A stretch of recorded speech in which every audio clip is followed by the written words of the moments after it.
আসসালামু আলাইকুম এভরিওয়ান। তোমরা যারা এইচএসসিতে পড়াশোনা করতেছো, ফার্স্ট ইয়ার বা সেকেন্ড ইয়ার বা একদম শেষ মুহূর্তের সময় চলতেছে এইচএসসি পরীক্ষার আগ মুহূর্তে, তোমাদের সবার জন্য রসায়ন প্রথম পত্রের একটা সুপার সাজেশন নিয়ে চলে আসলাম।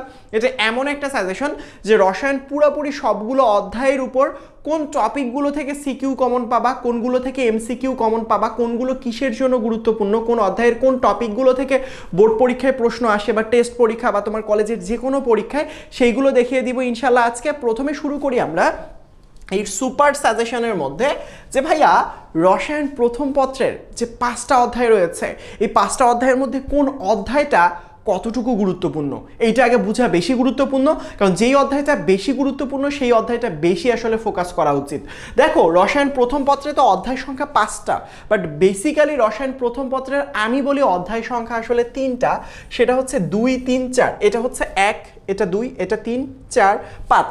বাট মোস্টলি সবসময় বিগত বছরের প্রশ্ন অ্যানালাইসিস করলে দেখা যায় এই 2 নাম্বার, 3 নাম্বার এবং 4 নাম্বার অধ্যায় হচ্ছে এই 3টা অধ্যায় হচ্ছে রসায়নের জন্য একদম গুরুত্বপূর্ণ এবং বেস চ্যাপ্টার আসলে প্রথম পত্রে আসলে। সো যখন তুমি এই 3টা চ্যাপ্টারের কথাবার্তা বলবা তখন আমাকে বলতেই হবে ভাইয়া যে এই গুণগত রসায়ন থেকে বিগত বছরের প্রশ্ন অ্যানালাইসিস করলে দেখা যায় মোট এমসিকিউ কতগুলো আসে, সরি সিকিউ আসে কয়টা। উত্তর হচ্ছে ভাইয়া মোট সিকিউ আসে এই 5টা অধ্যায় থেকে 8টা সিকিউ আসে।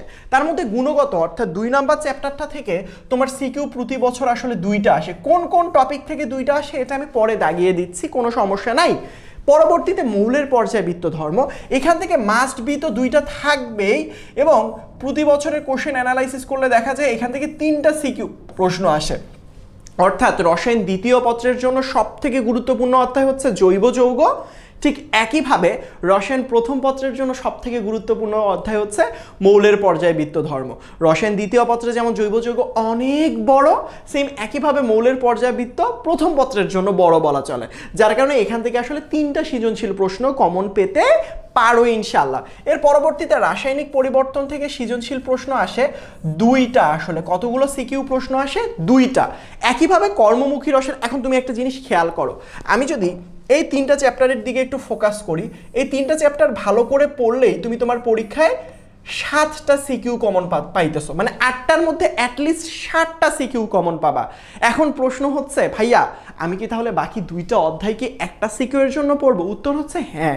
সো তুমি যদি কেমিস্ট্রিতে ভালো করতে চাও ফার্স্ট পেপারে, এই 3টা চ্যাপ্টার আসলে ভালো করে পড়তে হবে। তুমি সিকিউ বাকি 2টা এমসিকিউ পড়লে পেয়ে যাবা, কারণ এখানে তো 7টা উত্তরও করতে হচ্ছে না। তুমি 3টা অধ্যায় ভালো করে পড়লে 7টার মধ্যে তুমি 5টা অনায়াসে তুমি করতে পারবা উত্তর। 7টার কোনগুলো টপিক পড়বে সেটাও দেখিয়ে দেবে ইনশাল্লাহ।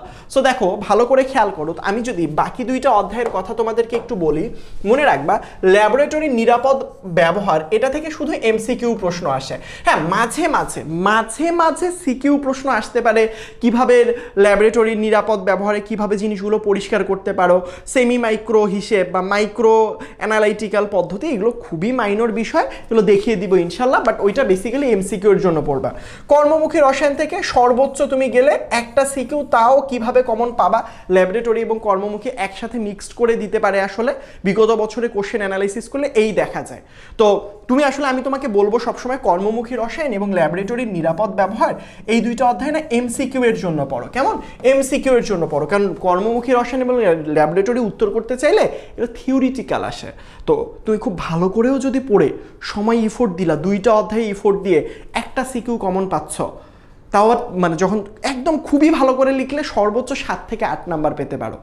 তো এটা যদি হয় আসলে তাহলে একটু মানে প্যাথেটিক না, এই সময়টা তুমি এইগুলোর সিকিউ এর জন্য অ্যাপ্লাই করো, এটাতে ভালো করবা। কারণ এগুলোতে একদম ভালো করে ফুললি যদি তুমি ভালো করে পড়ো একদম ফুল নাম্বার পেয়ে যাবে ইনশাল্লাহ। হোপফুলি বোঝাতে পেরেছি তোমাদেরকে। সুতরাং রসায়ন প্রথম পত্রের কোন চ্যাপ্টারটা কতটুকু গুরুত্বপূর্ণ হোপফুলি তুমি প্রথম থেকে বুঝতে পারবা, এবং যদি এইটা বুঝতে পারো কোন অধ্যায়ে কতটুকু সময় দেওয়া গুরুত্ব কেমন, সেটাও তুমি বুঝতে পেরেছো হোপফুলি। সো আমি যদি বলি যে ভাইয়া শুধুমাত্র কি এতটুকু সাজেশন, ধন্যবাদ, উত্তর হচ্ছে না।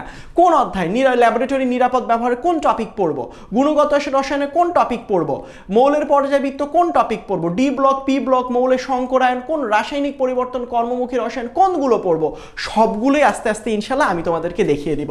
আজকের ক্লাসে ছিল যে রসায়নের কোন অধ্যায়গুলো কতটুকু গুরুত্বপূর্ণ। সবাই ভালো থাকবা, আমার জন্য দোয়া করবা। আসসালামু আলাইকুম।